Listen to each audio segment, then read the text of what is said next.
Shalom. Rabbi Dovid Cohen, the prized pupil and the close collaborator of Rav Kook, had a very good education, a university education, as well as being a great learned scholar of the Jewish tradition.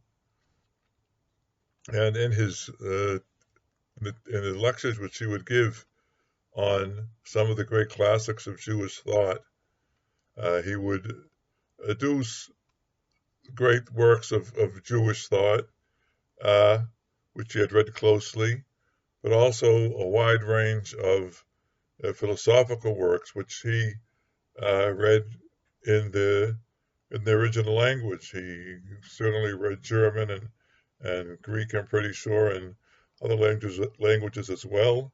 I'm not sure that there are all that many people in the academic pursuit of Jewish studies who could hold a candle to him.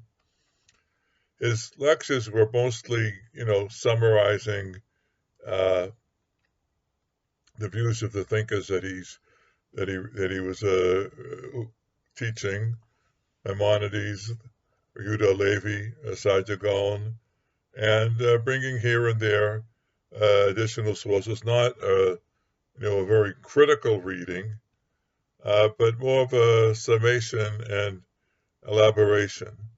But I found it surprising that in one of his lectures on Saadya Gaon's Emunah B'Dayot, which was transcribed and included as one of the appendices in the edition of the Emunah B'Dayot that has a lot of notes from the Nazir's lessons and writings.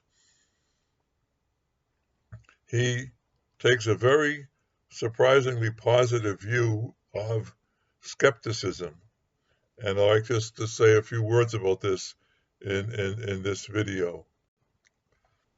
So we're talking about one of the opening chapters in Saadya Gaon's Emunah B'Dayot, in which he talks about creation. Saadya Gaon was a firm believer in the creation of the world. He thought it was such a solid piece of certain fact that one could actually use it to provide a proof for the existence of God. Maimonides felt that you didn't want to have a proof of the existence of God be dependent upon some item of knowledge which itself is open to question. But Saadya felt that the creation of the universe was something that's not open to question. And he goes through about a dozen or so, a little more than a dozen, I think, views of the origins or the lack of origins of the universe. Saadya does, that is, and discusses them and rejects them all, sometimes in great detail, apparently because he felt that those views had made some inroads among the Jewish public, sometimes sort of brushing them off.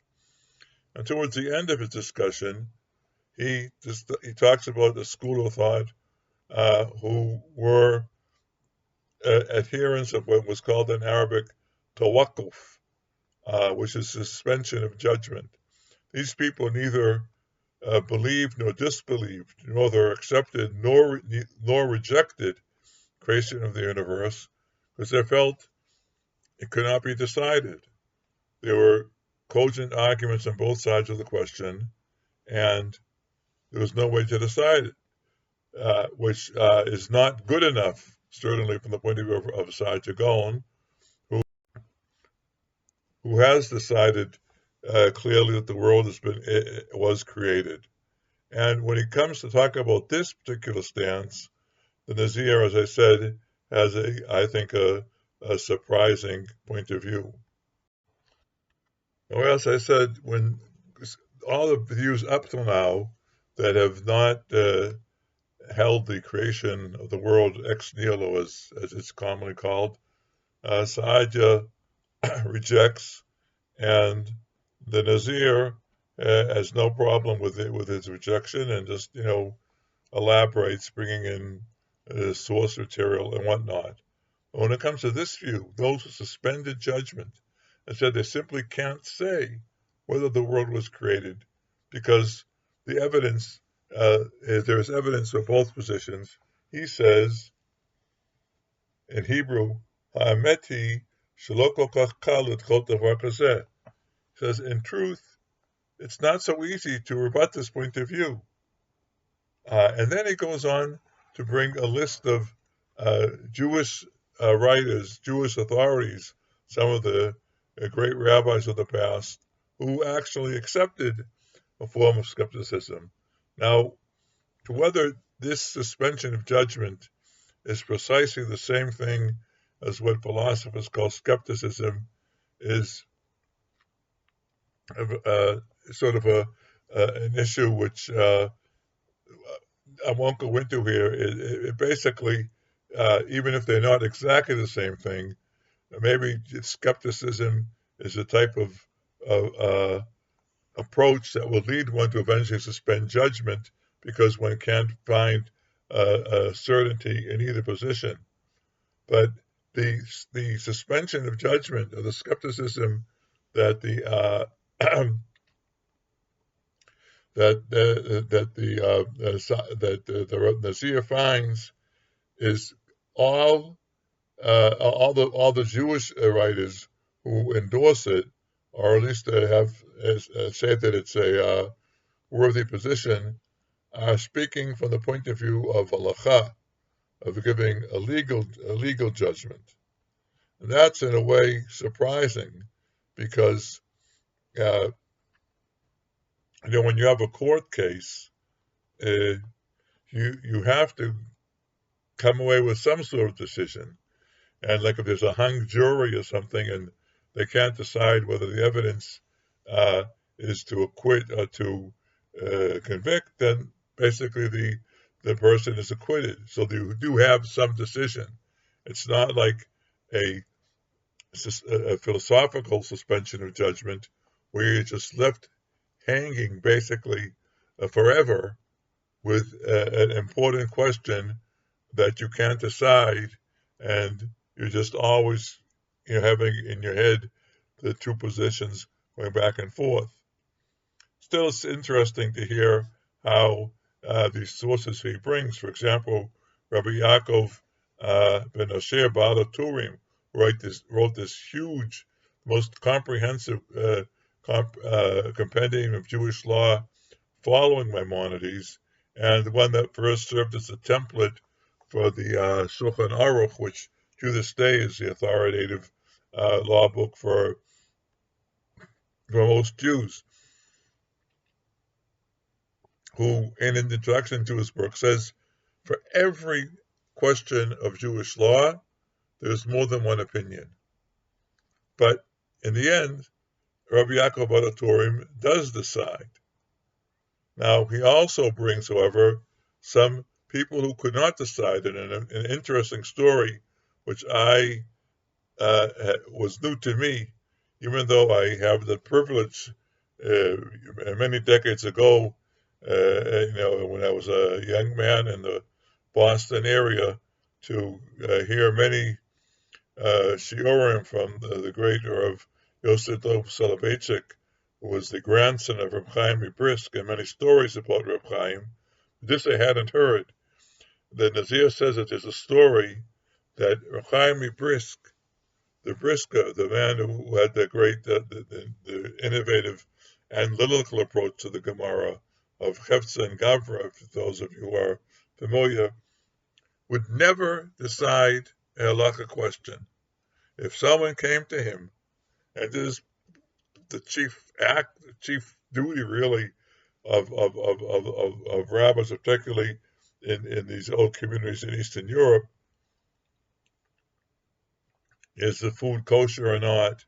Can I do this on Shabbos or not? I have a problem. Can I do this on a holiday? He would never give a decision. He would refer it all to Rabbi Yitzchak Elchanan in Vilna, who was the great rabbi there. And not only would he would refer to Rabbi Yitzchak Elchanan, he would tell Rabbi Yitzchak Elchanan, don't send me a written reply where you base your decision where you cite the sources on which your decision is based. Because if you do that, I'm just going to find another source that has a conflicting view, and I'll be back where I started, not knowing how to decide. So just tell me, send a telegram or something. Yes, no, can do it, can't do it, kosher or not kosher. I never heard this story, but it's really amazing. And then he also brings from an important dictionary written around the early years of the 16th century by a German scholar by the name of Eliyahu Bachor, the Tishbe, in his entry in his book on certainty, uh, on on the word vadai, which in Hebrew means certain. His entry in the dictionary is there's no such thing as something as certain without a doubt. Then he quotes an Arab proverb that I'd rather have 1,000 doubts than one certainty. I don't know. That's also new to me. Now, the Nazir essentially endorses this position. He says that they're right. If they're for every viewpoint, every stance that you can, every argument you can make in favor of a certain position on a matter of law, or even on a matter of belief, there is an argument against it, cogent enough that it can't be ruled out of hand. And so, how are you going to decide? And he says that they're basically what we all know today, and it's repeated over and over again as sort of like a cliche almost, or that we just have to live with doubt, live with questions. But then he says at the end, there is a source of certainty, and that's divine inspiration, Ruach HaKodesh.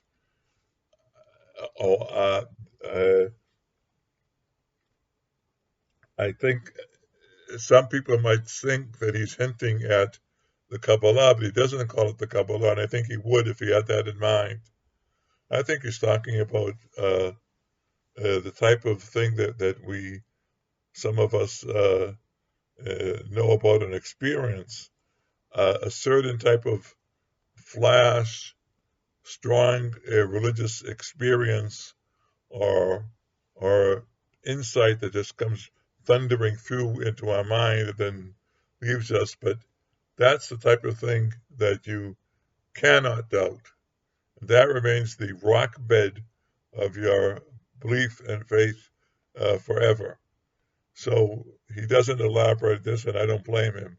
But I think it's very interesting to hear such a great rabbi and someone who's so closely associated with Rav Kook, whom I don't think would be considered in any sense at all a skeptic, to have this positive view of skepticism in philosophy and in Jewish law. Thank you.